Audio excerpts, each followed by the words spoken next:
How to win with Necrons? Let's have a look at their special abilities. I'll be back.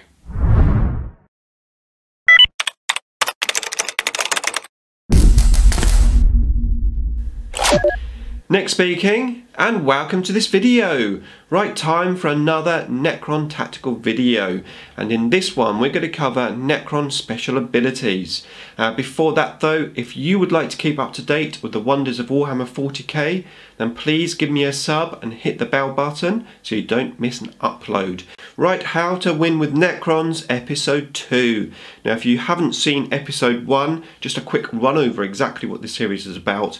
So this is basically me running through the new Necron index or codex and basically sort of learning the rules and coming up with maybe how we can win with Necrons. Not necessarily the best combinations. I'm going to try to look at this codex from a very open mind.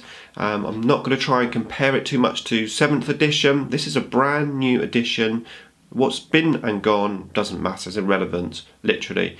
So let's get cracking. In this one I want to talk about special abilities, special rules from the Necron index. Reanimation protocols, baby. So first of all, let's talk about Reanimation Protocol. So just in case you're here watching this video and you don't know what that is, maybe you're not a Necron player and you're just coming in just to maybe work out how to beat Necrons. Basically, Reanimation Protocol, shortened down to RP, is a extra save that you have for the Necrons, where you can try and bring back models that are dead.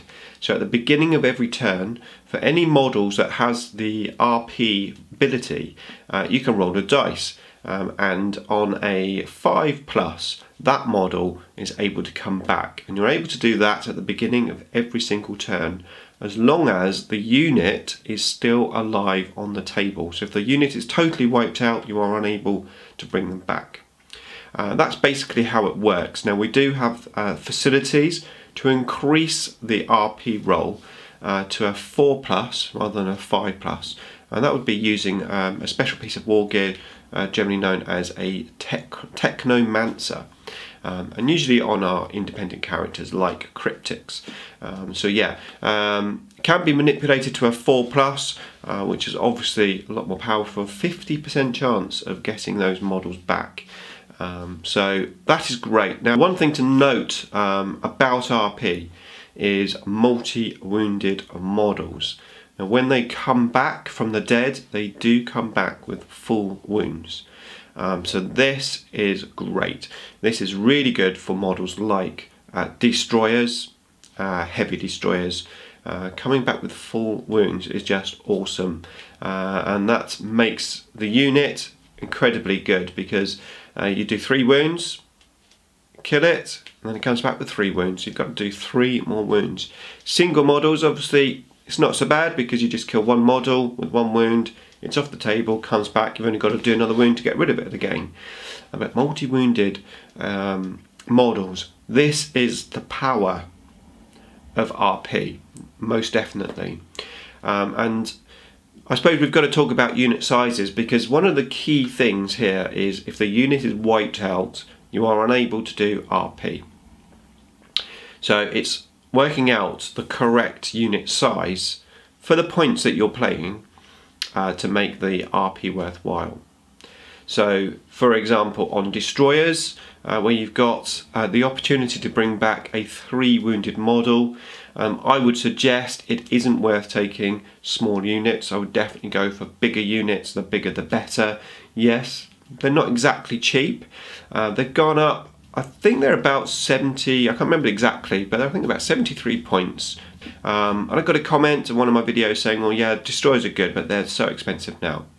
My reply to that, which I said in the comment, was yeah, destroyers are more expensive than they used to be, but you can't really compare it with 7th edition points, because everything in the whole 8th edition thing has pretty much gone up. Yeah, some things have come down, some of the Necron things have come down in points, but most things have gone up in points. So yes, your unit's more expensive, but everyone else's unit is more expensive. So I think it's sort of relative really, and I just don't think you can look at a model's points now and compare it to how many points it used to be. That is just irrelevant. So yeah, destroyers, heavy destroyers. I mean, not only are they good at obviously taking down tanks, we do lack a little bit of anti-tank stuff, which we'll talk about in the future videos. But I definitely think you're better off having bigger units there. As for troops, again, it depends on the points level that you're at. If you're at a lower points level, you can definitely get away with smaller units, and then obviously as you go up in points level, the bigger units the better. Or is it? So this is where it becomes very interesting, and this is depending on who you speak to, who you're facing, what armies you're facing, and bearing in mind I'm talking about playing in basement gaming, you know, playing with your buddies in your local group. I'm not talking about top-end tournament play, because that's really not been unlocked yet. It's way too early.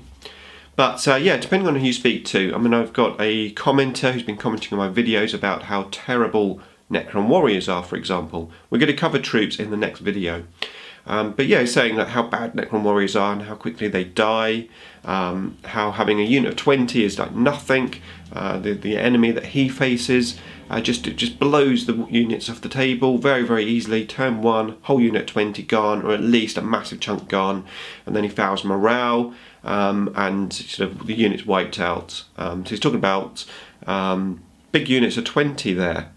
Now, personally, I am going to look at RP in a totally different way to maybe everyone else is looking at it, and that is what this video series is about, trying to look at things a little bit differently.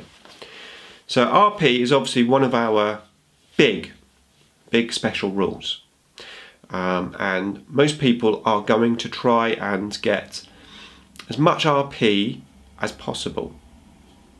So they're going to take cryptics to give you the +1 to RP with Technomancer. They're going to take the right unit sizes to try and get as many RPs as they can, and then they're going to try every trick in the book, maybe hiding a few models from the unit to try and stop you wiping out the whole unit. You know, there's lots of little tricks which everyone is going to be using. I'm going to approach RP from a different mindset. Not necessarily all the time. I want RP, but I think if you go into the game with a different mindset of RP, it can open up your potential a little bit more. So what I say is, ignore RP. If you can build your army and not have to rely on RP, build your army to win without RP, then those RP rolls are just bonuses. Those models coming back are just bonuses. So if you can aim to build your list imagining that, okay, the unit's going to be wiped out and I'm not going to get my RP, that's fine, you know. I think if you can come from that perspective, you're not relying on RP, you won't miss RP, and you've got more potential to be freer with your army. So that is what I'm thinking. So how are we going to implement that? So let's have a look at warriors again, a prime example, because with warriors you can have obviously bigger unit sizes than 10, and this is quite a key area down to leadership. Now I think Necrons have probably one of the best leaderships in the game, leadership 10, and from my experience so far in 8th edition, leadership 10 is awesome. Now again, I've got commenters saying leadership 10 is just nothing, especially if you've got big squads of 20 units. You know, you lose a big chunk, you foul morale. And that's why I'm thinking that units of 10 potentially might be better.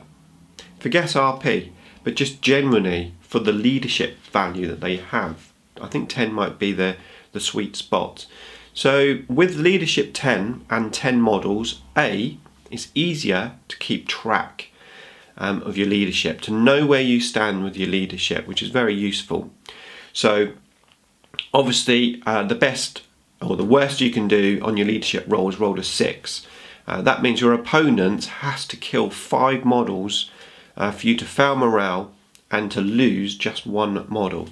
So your opponent, when you put 10 models down, your opponent already has to kill half of that unit just to make you fail morale. Now, bearing in mind your opponent is probably trying to kill the whole unit, not to make you fail morale, but to stop you getting RP back. But you're not worried about RP. So you need to use that to your advantage. Try and get a unit in a position where it looks threatening. If it's threatening, i.e. it's in your opponent's face, your opponent is going to shoot it and try and kill it. And the rule of thumb still sticks there. Your enemy generally will target the closest units because it's the most threatening. So if you can put a blob of little warriors up front, your opponent probably is going to shoot it, and your opponent is probably going to try and wipe out the units. And even if he does wipe out the unit, that means nothing to you because that's your plan. Trying to stop him shooting at your other stuff.